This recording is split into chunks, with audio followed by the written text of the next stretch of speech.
Hello,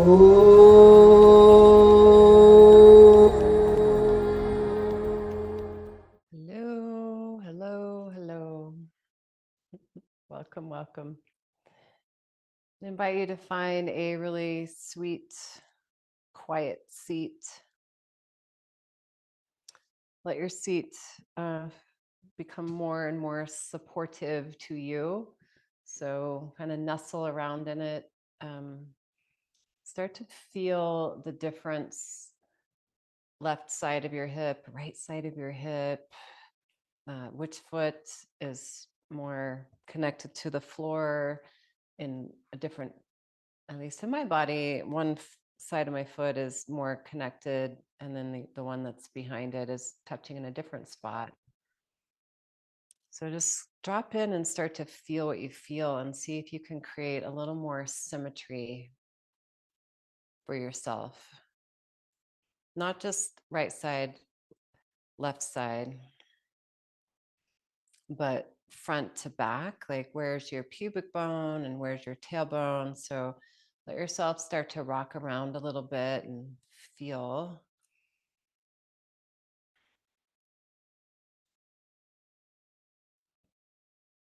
And feel where your hands meet on your legs, and find that just right spot where the hands, if they move too far forward, you feel like your shoulder blades round and you kind of want to hunch.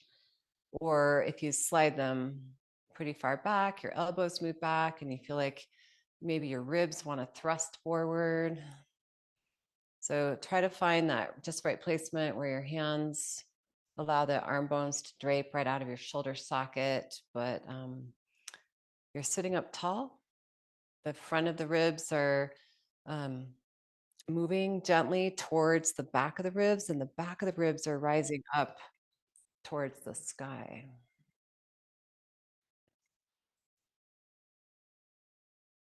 And continuing through the clarity series. So this was to me, it's not fidgeting, it's inquiry. It's called swadhyaya. And the Sanskrit word swadhyaya, it's about really taking time to investigate and to learn. And that is Saraswati's forte. She is the goddess of knowledge, prayer, um, language. She's the one who can intuit and feel the unseeable, the unknowable, unnameable. That is Saraswati. So to increase our sense of perception, proprioception, introception, that's one of the gifts of the physical yoga practice.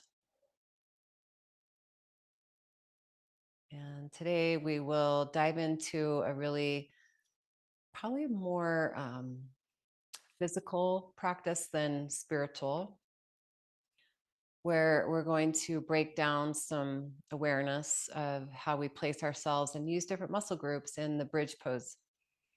Understand bridge from a different perspective, at least 3, and try to increase awareness on how to use hamstrings and glutes, how to strengthen the core, and also how to use the upper back and shoulder blades more skillfully.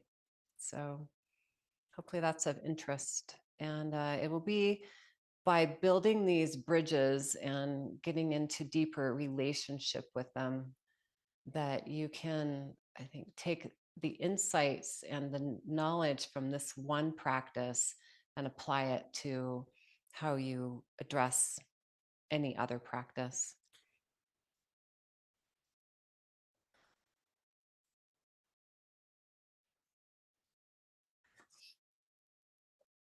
I like to instruct that bridge pose, your feet are outer hip width apart.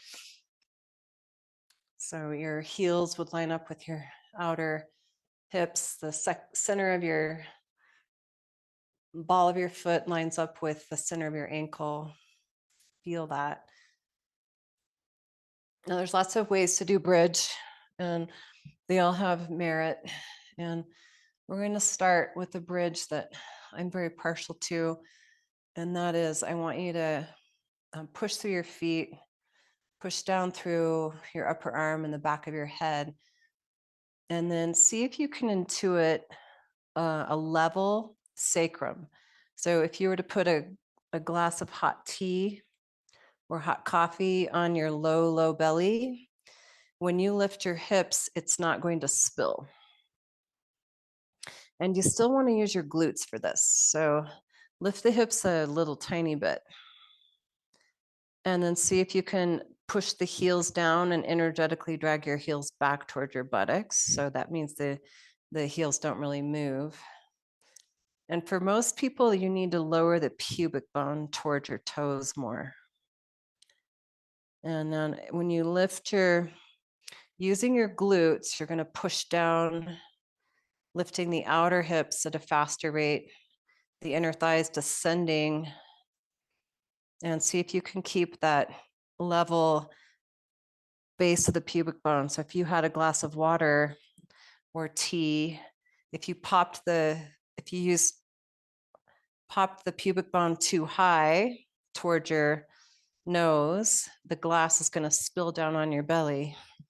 Try to keep it level. So you're going to have to lower your pubic bone. And then try to lift using your glutes.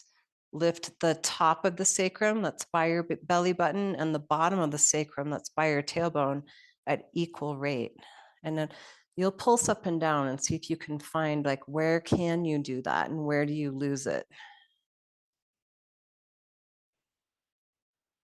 You make the breath smooth.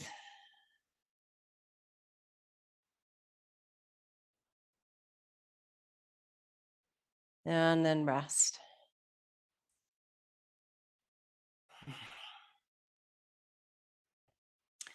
Well, that's glute bridge. And we're going to do glute bridge again and try to keep the sacrum level from pubic bone to top of sacrum. Now put more weight on that left foot and lift the right leg up and keep the pubic bone that level. It's really hard. It's really hard. Really hard.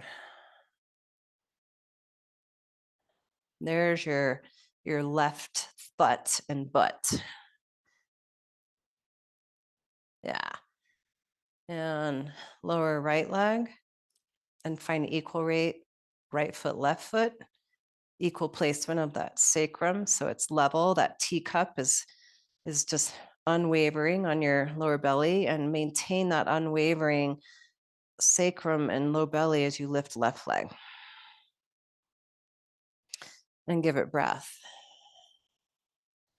And you can pulse a couple times because this is hard. So you may need to lower down to find your healthy, like, oh, this feels good and easy. Not easy, but doable. Now keep the left leg lifted and bring the sacrum down all at the same rate. Hips square and level. Keep the left leg up. Left leg up, I know. And now see if you can lift up one leg at a time. You might not be able to. That's okay. Push more from inner knee to inner ankle on that right foot. And lower. And try to keep it level, up and down. Up and down. Pulsing. And then we'll switch legs and lift right leg. Lower your hips and find level. So you're not popping your pubic bone, you're not overarching your lower back. Some of you want to spill the water the other way. It wants to, when you lift your hips, it spills toward your toes. Or when you lift your hips, the water would spill toward your nose. So let's just, you could make it something really priceless, like that really good bottle of red wine. You wouldn't want to spill it, would you? I wouldn't. Or my $100 bottle of tequila from Mexico. Yeah, put that right there. And all the way down. And just rest, because it's hard. Svadhyaya, looking within and really getting clear on how you do what you do, and then aligning it in such a way that you're going to do it correctly so that you use the right muscles for the right job. The wisdom in me sees, honors, and really loves that beautiful wisdom in you. Namaste.